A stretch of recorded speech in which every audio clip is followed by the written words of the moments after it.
안녕하세요. 소리의 가치입니다. 구독과 좋아요, 알림 설정 부탁드려요. 오늘의 사연 시작할게요. 첫 번째 사연입니다.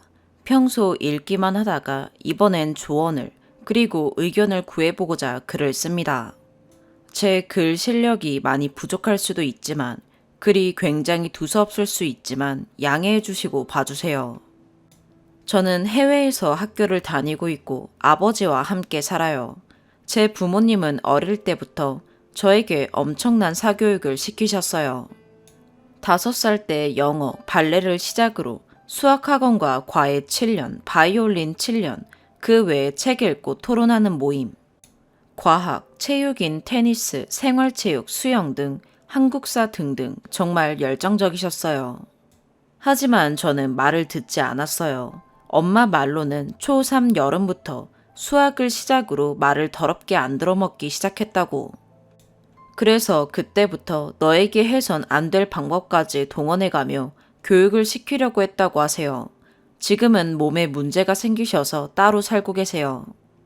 제 교육을 시키다 하도 말을 안 들어서 화가 몸에 쌓이셨다고 합니다. 뭘 어떻게 다 설명을 해야 할지 모르겠지만 차근차근 설명해 보겠습니다. 지금 부모님과 제 관계는 겉으로는 괜찮아 보이지만 속은 골마 있어요. 양쪽 다 그렇게 생각하는 것 같아요. 하지만 서로 생각하는 관계가 악화된 이유가 다른 것 같습니다. 부모님은 제가 정말 말을 더럽게 안 듣고 속을 썩이고 공부도 안 하고 자기 관리도 안 하는 초딩을 넘어선 유딩 같은 애고 전부터 계속 외국에서 다니고 있는 학교를 그만두고 한국에 와서 검정고시를 쳐야 한다고 하세요. 실제로 지금 방학인데 방학 끝날 때까지 부모님 기준에 만족할 정도로 변하지 못하면 귀국해야 해요. 참고로 부모님은 지금 제가 다니고 있는 학교를 보낸 것을 본인들의 교육에 좋은 결과이자 다 자신들의 몫이라고 생각하고 계십니다. 제가 생각하는 감정의 골이 깊어진 이유는 엄마가 저에게 폭력을 가하셨고 아빠는 그걸 방관하시다시피 하셨기 때문이에요. 아마 부모님이 쓰셨었다면 글이 한참 달랐겠지만 이 글은 제가 쓰는 것이기에 제 사견이 많이 들어갈 수 있어요. 이제 엄마가 저에게 가한 폭력에 대해 설명드릴게요. 엄마는 제 기억으로는 8살 때 친구네 집에서 30분을 더 놀겠다고 하고 30분을 놀고도 10분 정도 지나서 시간을 지키지 않고 더 놀고 싶다고 했다는 이유로 집에 와서 매로 제 엉덩이를 쳤습니다. 또 초등학교 저학년 때 친구랑 달팽이를 잡으러 간다고 엄마에게 말을 안 하고 조금 늦게 들어갔는데 그때도 머리며 엉덩이를 손찌검 하셨네요. 참 이상했던 건 2학년 때 아빠도 보는 앞에서 손찌검하면 하지마, 엄마는 괴물이야 라고 하는 걸 연습시켰던 거예요. 그랬는데 얼마 전 들춰본 초2 일기장에는 92점 맞았다고 엉덩이에 불났다는 시와 함께 피하지 마, 10대 더 맞을래? 라고 적힌 말풍선과 침대에 앉아 매를 든 엄마, 그리고 울고 있는 제가 그려져 있네요. 9살 때는 잘 기억이 안 나지만 이런 일이 계속 있었던 것 같고요. 본격적이었던 건 10살 때부터였던 것 같아요. 수학학원에서 저는 꽤 똑똑한 아이였습니다. 원장 선생님이 이뻐하셨고 학부모님들도 알아줬던 똑똑한 아이였죠. 하지만 3학년 때 증명과정을 적어야 하는 단원이 나오자 저는 귀찮고 과정을 다 안다는 이유로 적기를 거부했어요. 몇 년 전이니 정확히 기억이 나진 않아도 엄마도 여러 번 얘기하셨겠죠. 하지만 저는 말을 듣지 않았고 엄마는 본격적으로 저를 손찌검하고 욕하기 시작하셨습니다. 머리와 엉덩이가 시작이었어요. 어떻게 시작되었는지 정확히 기억나진 않지만 어느 순간 그게 제 일상이 되어 있었고 저는 맞아도 여전히 말을 듣지 않았어요. 딱히 반항심도 없었습니다. 지금도 그렇지만 그냥 귀찮았던 것 같아요. 어쨌든 맞은 건 낫고 욕은 들으면 끝이니까 그래서 그렇게도 말을 안 들었던 것 같습니다. 제가 나이를 먹을수록 상황은 심해졌어요. 제가 세뇌당한 건지 아니면 제가 잘못했는데 그걸 이제서야 깨달은 건진 잘 모르겠지만 제가 오죽 말을 안 들었으면 그랬겠나 싶기도 하고 거울 앞에 세워놓고 엉덩이 10대를 장우산이나 두꺼운 대나무 안마봉으로 치며 소리를 참지 못하면 처음부터 다시 하는 데다 10대를 더 친다고 하셨고 그렇게 불어난 10대를 더해 아파서 게으름은 죄다, 게으름은 죄다 라고 울면서 외쳤던 기억도 납니다. 아빠의 두꺼운 논어, 맹자책으로 머리를 정말 많이 해를 당해서 책 표지들이 너덜너덜해졌고 책을 읽고 토론하는 모임에서 읽었던 책의 저자, 출판사를 기억하지 못한다고 3초 안에 말하지 못했다고 700페이지가 넘는 책들로 제 머리에 해를 가했던 기억도 나고 초6 때 김치를 먹기 싫어 변기에 뱉었는데 결국 변기물을 먹고 나서야 학교에 갈 수 있었어요. 아직도 헷갈립니다. 이 부분 제 잘못이 더 큰가요? 제가 차마 말하지 못하는 제 잘못도 있어요. 초5 때는 문방구에서 산 물건의 값을 거짓말해서 결국 엄마가 문방구 아저씨에게 내 말이 맞다며 따지게 만들었습니다. 등신 같은 짓도 정말 많이 했어요. 공부에 관한 한 말을 정말 안 들어 속을 미친 듯이 썩였습니다. 이 한 줄로 표현하기엔 부족하지만 저도 정말 인정해요. 엄마가 말하시기로는 중1 때 위클래스에 엄마 잘못을 흘려서 엄마가 생전 본 적도 없는 경찰 둘과 위클래스 선생을 마주하게 만들었다고. 그 멍청한 위클래스 선생년이 나를 무슨 무식한 가정폭력범 취급했다고 하셨죠. 이 일 이후로 경찰에 전화한다고 해도 해봐 라며 나 경찰 전화번호 있다고 무서운 줄 아느냐고 했어요. 초등학교 때는 알몸으로 쫓겨난 적도 3번 있고 그냥 쫓겨나거나 위협에 못 이겨 앞거는 이거예요. 제 기억으로는 초3인가 4 때 부엌칼을 들고 제 코앞에 들이댄 다음 저를 장 앞 구석으로 몰아붙이고 살고 싶으면 바이올린 수업을 대충 한 것에 대한 말을 제대로 대답하라고 했던 겁니다. 그 상황이 끝나고 왜 무서우니까 칼 내려놓고 얘기하자고 조리 있게 얘기 못하냐고 했던 기억이 나요. 중1 때도 제가 필라테스를 빼먹고 놀다가 걸려서 집에 오자 칼을 들고 가만 안 두겠다고 해서 집 밖으로 도망쳤던 기억이 나고요. 전에 4학년 때 아이스크림을 먹고 장롱 밑에 숨겼는데 이삿날 들켜서 그 개수대로 머리 70대를 쳤습니다. 너무 속상해서 위스키를 마시고 중1 말엔 있던 친구마저 뺏겨 학교에서 은따 수준이었기에 저를 해하는 행동을 제 자신에게 했습니다. 물론 안 보이게 티나지 않게요. 엄마를 저주하기보다 제 자신이 너무 싫어서 미칠 것 같았습니다. 유서를 쓰고 극단적인 생각을 하고 그러다 정말 큰일 날 뻔하기도 했죠. 온갖 욕도 많이 들었고 욕들은 6년 동안 제 일상이나 다름없었어요. 분명 잘 대해준 날들도 있을 텐데 왜 점점 엄마 편을 들게 되는지 모르겠지만 하여튼 전 굉장히 자주 저 말들을 들었었습니다. 한창 많이 먹고 살쪄서 165에 58까지 나갔을 때 엄마는 돼지 같은 년이라며 뱃살을 꼬집어 잡고 흔들었습니다. 녹음본도 있어요. 한 번은 밤에 몰래 먹다 걸렸을 때 제 배를 차서 넘어뜨렸습니다. 라면 먹다 걸려서 손찌검 당하고 간식비가 모자라서 엄마 지갑에 여러 번 손댔다가 또 엄청나게 손찌검 당하고 욕 듣고 바이올린 수업에 집중하지 않았던 날 제 앞에서 뛰어내리겠다며 쇼를 했었습니다.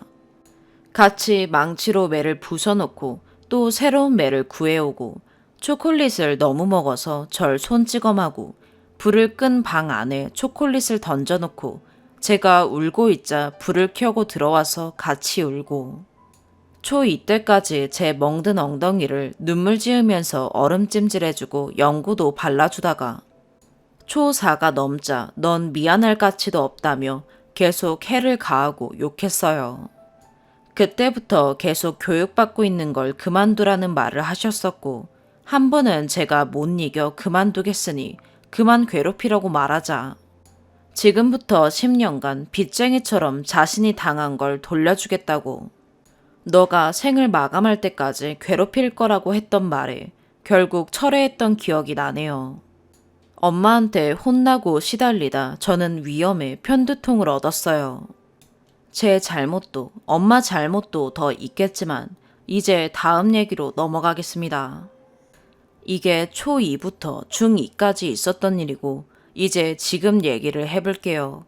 12월에 한국에 갔을 때 엄마 집에서 3일을 머물었어요. 엄마가 보면 살쪘다고 할 게 너무 두려워서 자가격리 2주 동안 4kg나 뺐었네요. 3일 중 하루는 12시, 하루는 5시, 하루는 4시에 잤었어요. 새벽 4시, 5시에 잔 날은 엄마가 절 혼내느라 못 잔 날이었고 4시에 잔 날이 제가 새벽같이 일어나 출국하기 전날 밤이었는데 아직도 그날 밤 상황이 기억나네요. 엄마가 준 섬유유연제 향기 나는 예쁜 잠옷을 입고 머리를 빗고 욕실 문 앞에 서서 세수하는 엄마께 나 이제 잔다고 말했습니다. 그러자 엄마는 그러셨죠. 마지막 밤이라고 너는 아쉽지도 않느냐고. 그리고 결국 잠자리에 들면서 한 말이 내일 공항 혼자 택시 타고 가라고. 너 가고 30분 후에 뛰어내릴 거라고 하셨습니다. 지금 생각해도 얼마를 준다 해도 절대 그때로는 돌아가고 싶지 않아요. 성격이 깔끔하셔서 자취방도 정말 깔끔하고 예쁜데 저에게는 그곳이 예쁜 감옥입니다. 또 얼마 전 저는 한국에 갔다 왔습니다. 당연히 2주 자가격리를 해야 했는데 입국하고 다음 날 방학 온라인 수업 시간을 착각해 늦잠을 잤고 아빠 표현에 따르면 자느라 수십 번 여러 가지 수단을 통해 전화했는데 받질 않자 경찰을 불러야 할까라고 생각할 정도로 걱정하게 만들었습니다. 이 일로 인해 학교를 간이 많이 했고 엄마가 한국에 가셨을 때부터 매일 밤 10시에 하는 가족 통화는 14일 중 12일을 1시간을 넘겼습니다. 어느 날엔 결국 고성이 오가다가 다른 문제까지 나왔고 결국 저는 태도가 바르지 않았다는, 기본이 안 되어 있다는, 쉽게 말하면 싸가지가 없다는, 부모님에 대한 기본 예의가 없다는 이유로 A4 용지 30장 분량의 반성문을 써야 했습니다. 글이 두서가 없었는데 슬슬 마무리 짓겠습니다. 힘내서 조금만 더 읽어주세요. 그리고 다시 해외로 돌아온 지금 머릿속이 너무 복잡합니다. 왜인지 모르게 엄마 입장이 이해되면서 맞은 것도 정당화되는 것 같고 왠지 가스라이팅 같아서 찾아보니 말하는 형식이 비슷한 것 같기도 한데 아니면 다 이러는데 제가 너무 과대 해석하는 건지 엄마는 저보고 자꾸 어린애 같다고 합니다. 정말 그런 것 같고 제 성격이나 말투, 눈빛이나 몸매를 계속 지적받으니 정말 내가 잘못된 건가? 내 얘기를 잘 안 하는 내가 이상한 건가? 내가 정말 어린애같이 옷을 입고 말에는 논리가 없나? 엄마를 좋아하지 않는 내가 사이코고 미친 건가? 내가 생각하는 엄마는 날 키워준 가해자, 아빠는 날 키워준 방관자인데 내가 미친 거고 잘못된 싸가지 없는 생각을 하는 건가 싶습니다. 구석에 몰려서 엄마가 손찌검하는 것을 막다가 엄마 팔을 제 기준으로 약하게 세네 대 쳤는데 그게 폐륜이라고 저를 무릎 꿇리고 빌게 하고 퇴근하고 돌아온 아빠도 그건 폐륜이라며 엄마가 용서해 줄 때까지 빌라고 했었는데 저는 그럼 제게 한 짓은 폐륜이 아닌가요? 라는 생각이 드는 게 이게 비정상인 건가요? 아빠랑 같이 산 지 1년이 넘었는데 아직도 엄마 문제에 매달려 있냐며 절 탓하는 아빠가 맞는 걸까요? 엄마랑 밤마다 하는 통화에 제대로 참여하지 않고 그냥 말을 안 하는 제 잘못이 맞는 걸까요?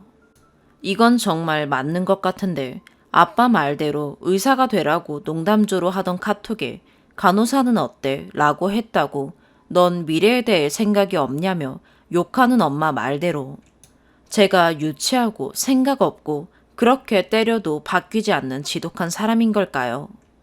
엄마는 저에게 옷도 잘 챙겨주시고 밥도 맛있는 걸 사주세요. 머리도 예쁘게 해주시고 최선을 다한다고 말씀하세요. 그 덕분인지 아닌지 전 바라는 게 없어요. 정말로 원하는 것도 하고 싶은 것도 없어요. 내일 지구가 멸망한다 해도 저는 그냥 잠이나 자고 싶어요. 제가 그림을 그리면 엄청나게 좋아하시고 자취방에 가면 제 작품과 절 닮은 인형이 예쁘게 놓여져 있습니다. 정말 제가 잘못 생각하는 걸까요? 하고 싶은 말은 많지만 새벽이 다가와서 그런가 생각이 나질 않네요. 제 잘못을 빼고 쓴 것 같네요. 저도 착한 사람은 아니고 나쁜 짓도 꽤 한 것 같은데 잘 모르겠습니다. 글이 너무 두서없었네요. 정말 어린애 같은 건지 아니면 정신분열인지 하여튼 글 끝까지 읽어주셔서 감사드려요. 두 번째 사연입니다. 25살부터 시작한 8년의 연애가 끝이 났습니다. 여느 평범한 장기연애 커플과도 같지만 조금은 특별해요.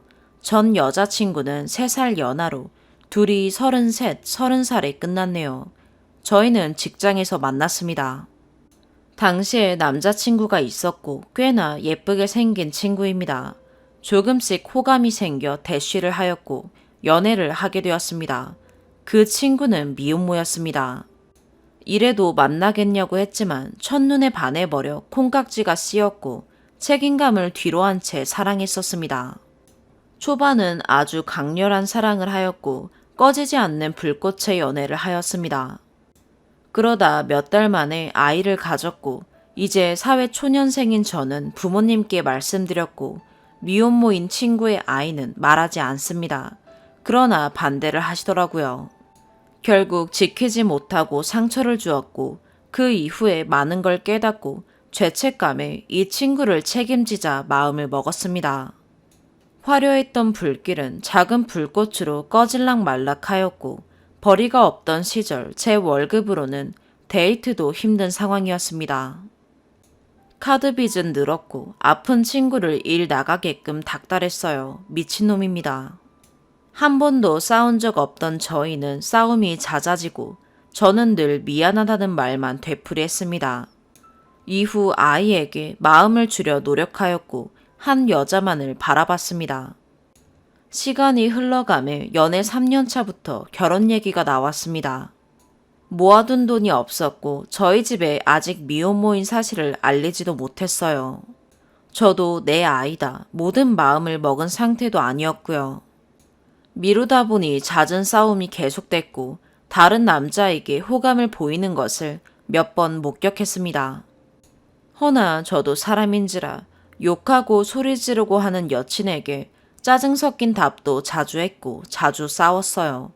욕 소리는 안 질렀습니다.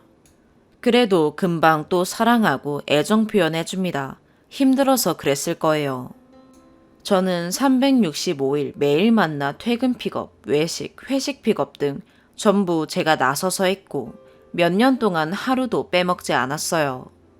무슨 일이 있을까 회식하는 날이면 차에서 빵으로 해결하고 기다렸네요. 앞에 의심쩍은 일이 있던 후 2018년도 연애 5년 차에 일이 터집니다. 전화가 되지 않았고 집이라는 거짓의 전화와 꼬인 혀, 적막한 주변 소리, 불길했고 심장이 미친 듯이 뛰었고 비가 엄청 오는 날이었습니다. 부모님 집에 거주하고 있었고 전화드려 대략 위치는 파악해서 속도는 180으로 브레이크 없이 질주했습니다. 서울의 한 지하철역을 다 뒤지는데 수시간이 걸렸고 온몸이 비에 홀딱 젖었고 비참했습니다. 발신 전화 수십 통 중 마지막에 연결이 되었고 찾을 수 있었습니다. 만취된 채 술집 앞에 있었고 한 대의 차량이 정차하고 내리지 않네요. 그 이후 며칠간 마음이 생긴 것 같다. 결혼하고 싶은 상대다. 이유는 다 들어주고 이해해주는 사람이다. 랍니다. 등신 같은 건 그 얘기를 듣고도 놓치고 싶지 않았단 겁니다. 그리고 시간을 가졌고 2주 뒤 만났지만 마음이 있는 건 여전했고 저도 마지막 얘기를 했어요. 난 여기서 나와 가겠다면 부모님께 아이를 얘기 드리고 허락을 받을 용기를 내보겠다 라고요. 그 전에 저희 부모님이 너무 이뻐하셨어요. 잘하기도 했고 제가 너무 행복해 보였기 때문에요. 그 전에 용기를 내지 못한 게 2018년도에 저희 어머니가 암에 걸리셔서 모아둔 돈은 다 수술비와 항암에 지불해야 했고 또 변명하게 생긴 상황이었어요. 위 사건은 수술 후 한 달이 지난 시기였습니다. 그래도 여친을 용서하고 품으려 한 게 연애 초 저의 실수와 씻지 못할 기억을 줬고 그에 받는 벌이라고 생각했습니다. 그리고 일이 있었지만 늘 사랑하고 서로 예뻐했어요. 몇 년이 지나도 눈만 마주치면 웃었고 사랑했지만 음주 후 싸움이 시작되었습니다. 그리고 큰 맘 먹고 집에 통보를 합니다. 싸한 분위기였고 결과는 안 된다였습니다. 다만 이유는 다 이해해주려고 했지만 아이는 절대 반대랍니다. 무너집니다. 하지만 여기서 저는 아무 말 못했지만 여친은 일어났고 눈물을 보이며 깔끔하게 알겠습니다 라고 했습니다. 역시나 그 남자였을까요? 부모님의 당황과 헤어지라는 압박은 계속되었고 부모님과의 계속된 갈등이 생겼습니다. 여자의 20대를 날려먹고 가뜩이나 상처 많은 친구에게 결혼 반대까지 생겼으니 그 이후 매일 퇴근 후 여친 귀가 후 매일 1시간 이상 부모님을 설득했지만 씨알도 안 먹혔습니다. 연 끊어라. 그 정도 용기도 없는데 무슨 결혼이냐. 책임감 없는 새끼. 마마보이. 이기적인 새끼. 내 20대 돌려놔라. 너희 집은. 여친에게 7년 동안 온갖 욕을 먹었어요. 근데 욕먹어도 쌉니다. 상처만 줬으니까요. 더구나 저는 가족력으로 고혈압 질환자예요.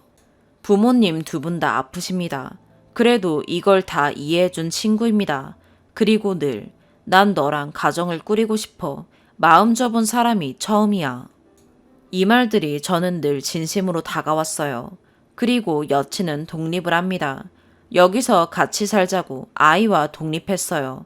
저는 알겠다. 근데 허락은 받겠다 했지만 갈등이 시작되었고요. 제 입장은 결혼은 그래도 절차대로 하고 싶다. 시간이 걸려도 설득하겠다. 모든 비용은 내가 월급 다 줄 테니 기다려달라. 여친은 연 끊어라. 답 없는 집안이다. 아님 헤어져라. 놔줘라. 라는 입장이었습니다. 2년이 지난 21년도 상반기에도 단답과 싸늘한 분위기는 여전했고 새벽에 울린 어머니의 전화에 온갖 말을 한 듯 하네요. 어머니는 오열하셨고 결국 이별이 시작되었습니다. 결혼해서도 행복하지 않을 수 있겠다 생각이 들더군요.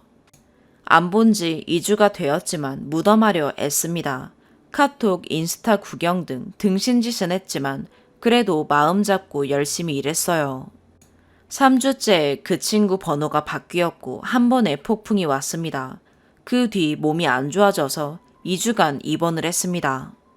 폰은 볼 수 없었고 의문의 부재중 전화가 3통 있었네요. 끝자리는 여친 번호 4자리였고 입원한 당일이었습니다. 조심스레 저장을 했고 카톡을 보니 디데이 7, 연애 중이더군요. 침착하게 전화를 했고 주말 아침 7시에 지금 어렵다. 나중에 전화할게. 짐작이 맞았습니다. 제정신이 아닌 상태로 집 앞에 갔는데 몇 시간 뒤 멀리 보이네요. 눈물이 나는지도 몰랐어요.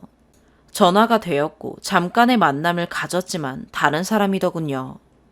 지금 사람 너무 소중하다. 할 말 없으면 간다. 잘 살아라. 너에 대한 기억, 감정, 추억, 미련 하나도 없다. 아무 말도 못하고 보내주었습니다. 그날 밤 몇 번의 카톡 이후 전화가 왔습니다. 나는 목소리 들어도 좋으니 편하게 말해라. 펑펑 울며 받고 있었는데 쿨한 척 했습니다. 한 달 동안을 이야기하며 미칠 것 같았던 기간이라 말합니다. 한 달의 시간을 저에게 주었고 중간에 잡으려 전화도 했던 거라는군요. 전 입원을 했고 사실 저에겐 2주였는데요. 신경 손상이 있었고 스트레스로 인한 쇼크로 입원했었습니다. 그리고 살짝 술 취한 목소리로 남자에 대해 이야기합니다. 모든 게 저보다 뛰어나고 소중한 사람이라더군요. 아이도 이미 만났고 잦은 잠자리, 결혼 계획, 전 직장 동료 너무나 장점만 얘기하여 그래도 나처럼 편히 봐주는 남자 없을 거다 라며 센 척했습니다. 장난스레 이야기가 오가다가 안 되면 내가 받아줄게 또 얘기를 합니다. 더 이상 듣다 쉬어지지 않는 숨에 통화를 끊고 변명합니다. 생활비는 같이 부담하고 여친 집을 살 수 있게 추가 비용은 제가 냈어요. 선물도 많이 주고 받았어요. 여친은 돈을 모아 집을 매매했고 저는 잔고가 텅 비었습니다. 물론 저도 차 구입하고 할 말 없어요. 여친이 현명했습니다. 늘 돈 모으자고 했던 말을 안 들었어요. 보내주어야 하는 게 맞고 축복해주어야 맞지만 너무나 닮아버린 습관, 입에 배어버린 말투와 호칭, 8년 동안 매일 본 커플로서 대한민국 다 가본 경험. 어디서 무얼 하고 무얼 봐도 다 스쳐갑니다. 지금도 숨이 안 쉬어지고 너무 힘이 듭니다. 8년의 시간을 한 달 만에 잊은 건 아닌 거 알아요. 힘든 시간의 연속으로 미리 여자는 이별을 준비했겠죠. 저만 현실을 부정하고 이기적이었습니다. 무엇보다 아빠가 생기려나 하는 아이에게 너무 상처를 준 게 가장 슬프고 애립니다. 이제 내 새끼인데 엄마보다 나를 따르는데 피는 안 섞여도 닮아버린 우리였는데 너무 슬퍼요. 보고 싶고 안아주고 싶어요. 다른 애들한테 부끄럽지 않게 항상 좋은 거 다 사줬어요. 이제 아빠가 되어서 인생 선물해주려 했는데 이렇게 되었네요. 서로 상처만 남은 연애 맞아요. 여친도 안정제를 달고 살았고 연애 주제로 써서 둘과의 관계 위주로 썼지만 전 아이와 이별이 가장 마음이 아파요. 다 제 잘못인 거 알아요. 그냥 세상과 단절할까 돈도 없고 다 잃고 희망이 없다. 수차례 생각해요. 헤어진 뒤로 문 앞에 찾아가 아이가 갖고 싶던 것들 하루씩 가져다 놓고 목소리 듣고 오곤 했어요. 남자가 생긴지 몰랐지만요. 늘 내용에 나온 남자들이 다 이해해주고 들어주고 표현해줍니다. 제가 이걸 못해요. 울면 닦아줄 줄 모르고 기다릴 줄만 알고 애정 표현도 잘 못합니다. 늘 해결만 하려 합니다. 주절이 너무 써서 재미도 없고 길기만 해요. 읽어주신 분들 감사드리고 욕하셔도 좋고 위로도 좋습니다. 진심을 담은 첫 연애, 긴 연애 맞아요. 그 전 짧디 짧은 연애도 많이 해봤지만요. 연 끊을 자신을 못 낸 내 자신이 원망해요. 시간이 지나면 가족은 연이 끊어진 게 아닐 텐데요. 세 번째 사연입니다. 저는 이혼한 지 3년 정도 되어 가는데요. 아이는 남자아이, 7살, 5살 둘입니다. 25살에 4살 차이 애들 아빠와 결혼하고 바로 임신하고 신혼집은 애들 아빠 회사와 시댁 쪽으로 마련했어요. 혼전 임신은 아닙니다. 저는 수도권에 살고 신혼집은 친정에서 차로 3, 4시간 거리에 있는 지방 쪽입니다. 어떻게 만나서 결혼했냐 등 이런 건 그냥 평범하게 남들과 다르지 않게 일반적으로 했기에 이 부분은 생략하겠습니다. 이혼한 이유는 애들 아빠가 게임 중독입니다. 물론 연애 때는 몰랐죠. 회사 간다 그러고 차에서 게임하다 걸리기를 몇 번이고 밖에서 차 주차하고 게임하다 아는 언니한테 걸리는 것도 허다하고요. 명절에 저희 친척 가족들 다 모여도 핸드폰 하루 종일 켜고 게임에 집중하고 저 결혼하고 타지에서 5년 동안 애들만 봤고 운전도 못하게 해서 뚜벅이로 마트도 다니고 애 둘 다 케어했습니다. 물론 친정 올 때 친구들 만나는 것도 못 만나게 하고 신혼집 쪽 엄마들 모임도 저녁에는 애들 엄마들이 저녁에 어딜 나가냐고 못 나가게 했습니다.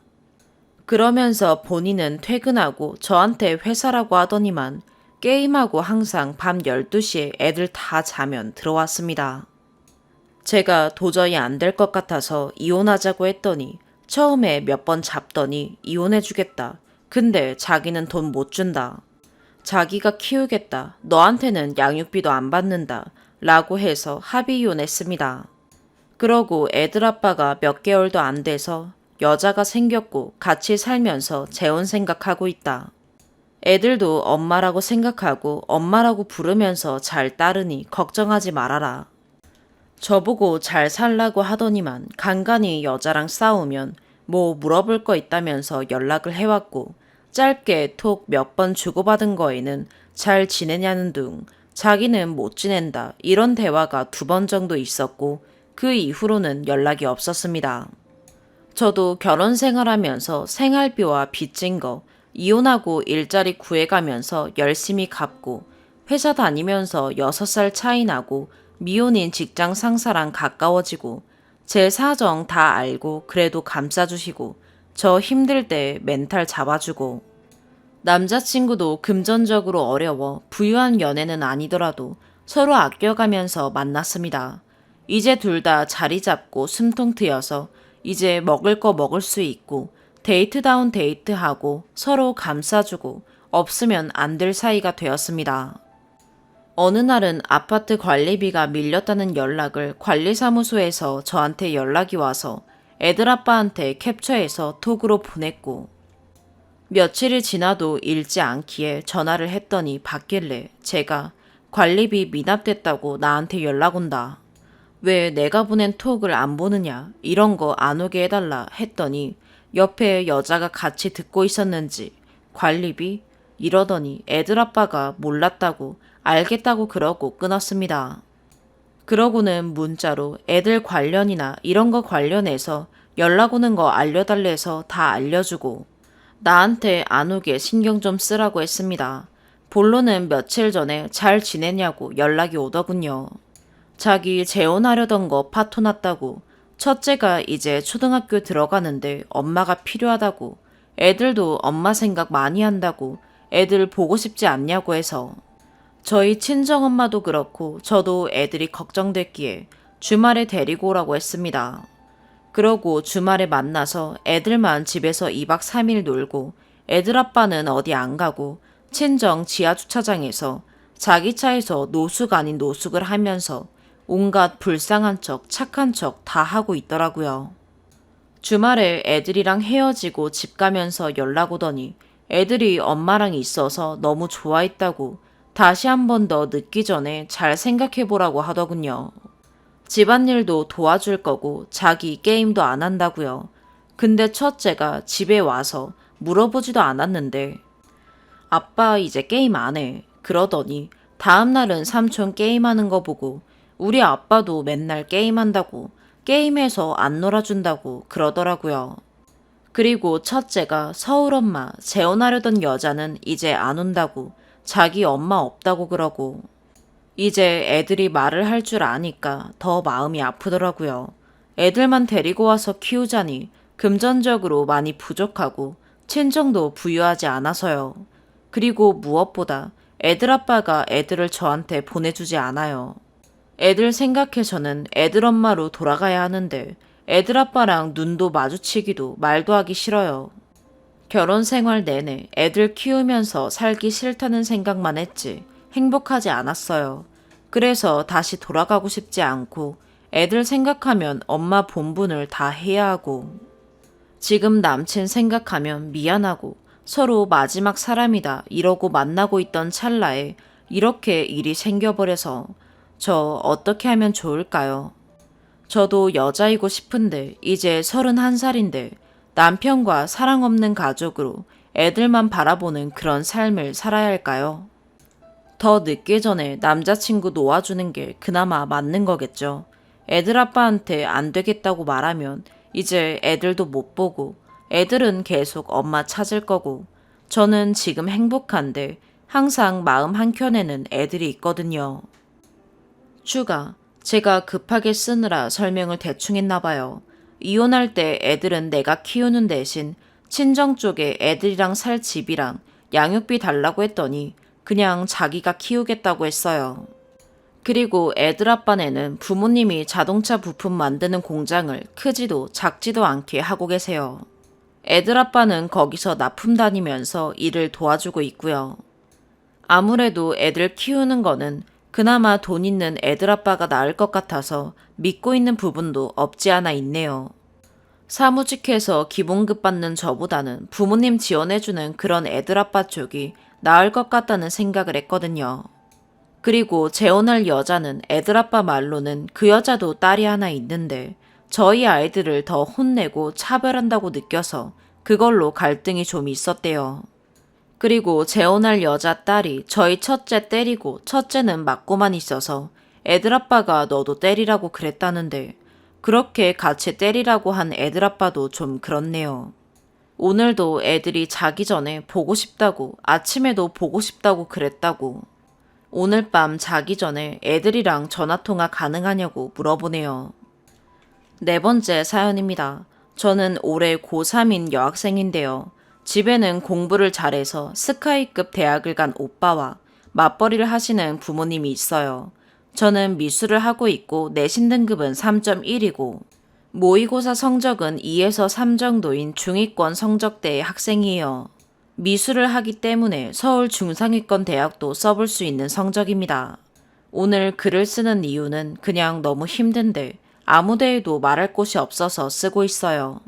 일단 엄마는 폭언이 심하세요. 손찌검도 하시긴 하지만 그렇게 아픈 정도는 아니고요. 그리고 오빠도 자기 심기를 거스르면 폭언과 함께 사람을 엄청 손찌검합니다. 아빠는 화나시면 손바닥으로 하시고요. 아빠는 무조건 엄마 편, 엄마는 무조건 오빠 편, 오빠는 그냥 지 기분 끌리는 대로 사는 식이고요.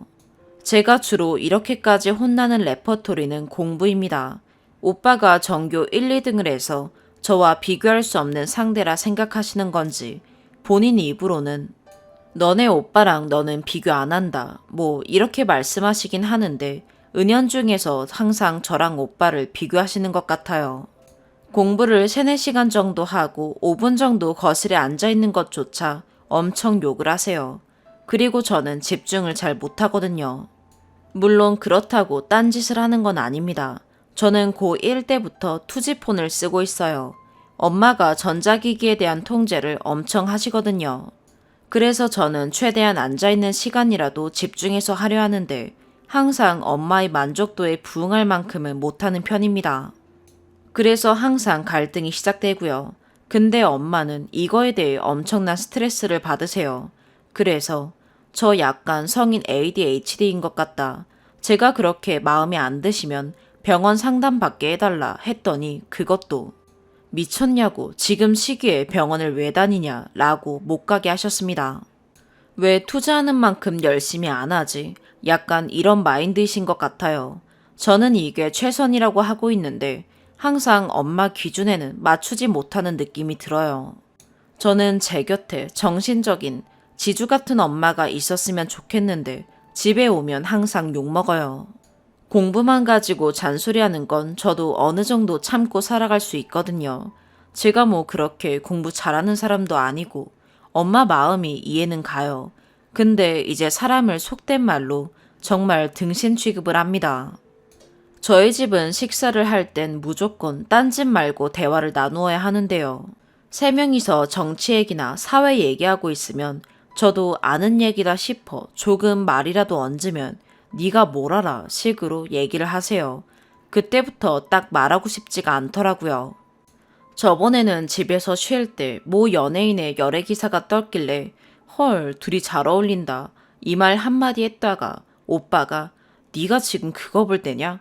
정말 딱 이렇게 화내는 어조로 얘기해서 신경 꺼 라고 얘기했거든요. 평소에 무서운 오빠라 정말 큰맘 먹고 얘기했습니다.